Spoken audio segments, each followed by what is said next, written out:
Hi again. In this video, let's quickly take a look ahead at what we'll be covering and also, just as importantly, what we'll not be covering. I'm going to be basing all the layouts that we build in this course on this set of design templates created by my very good friend, the super talented John Frascos. John has generously agreed to me using these designs. Thank you, John. I'm going to be picking and choosing various design and style elements from these templates throughout the course to help me best teach you the concepts.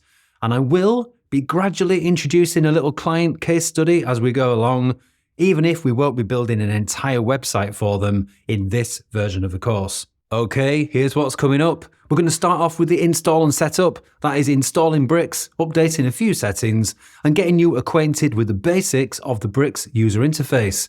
This will all be super quick, so we can get on with the good stuff. So from there, we'll set up our global brand styles in the Theme Styles panel. We'll be setting up all our default typography, our color palette, our default section and container styles, and more.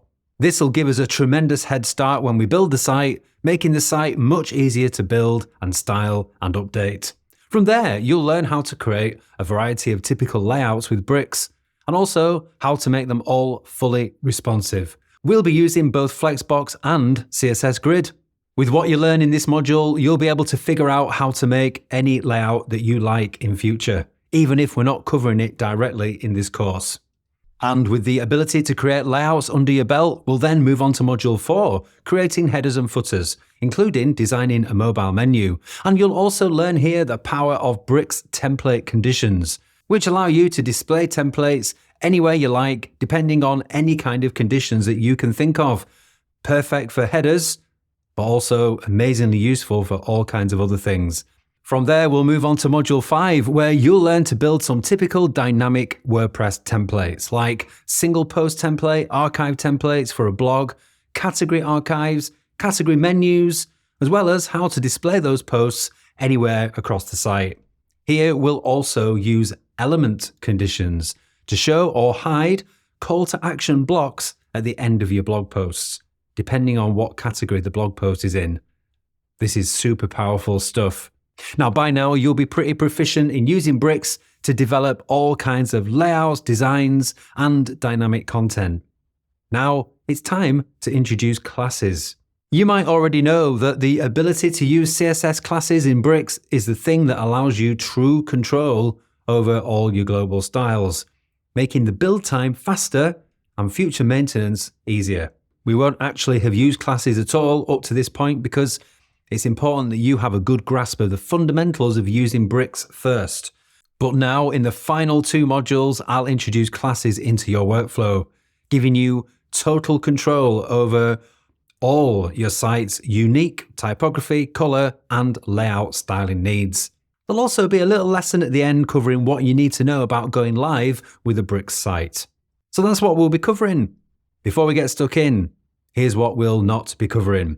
What I won't be covering directly in this main part of the course are CSS frameworks like ACSS, Octoprops, etc. If you have no idea what a CSS framework is, please don't worry about it. Especially if you've never used a builder like Bricks before, I highly recommend you get really comfortable with using Bricks' built-in functionality first, before even thinking of adding any more complexity from anywhere else. In fact, Bricks itself has everything you need. And in this course, we're going to be gradually creating our own simple CSS framework anyway. So you really don't need to use anything else with Bricks. But having said that, with the solid Bricks foundations that you learn in this course, you will then be able to check out some of the CSS frameworks out there and actually be able to understand what they do and decide for yourself if they'll bring extra value to your development workflow. Yes, adding a CSS framework like ACSS to your Bricks toolset can really super speed your development process and make you even more efficient. It's true.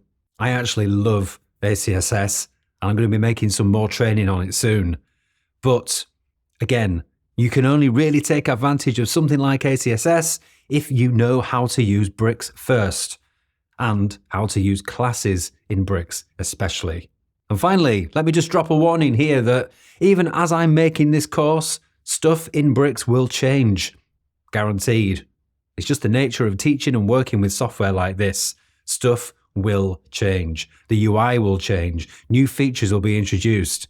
I'm going to do my best to note underneath the videos if anything particular has changed since I recorded the lesson that you need to know about. And I will record additional lessons to teach you important new features in future. But as I've already said, this course is not going to even try to teach or keep up with every single feature existing or new.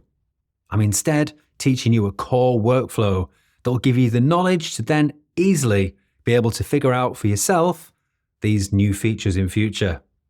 All good? Okay, it's time to hit the continue button below again and move on to the next module where we'll install Bricks and get everything set up. I'll see you soon.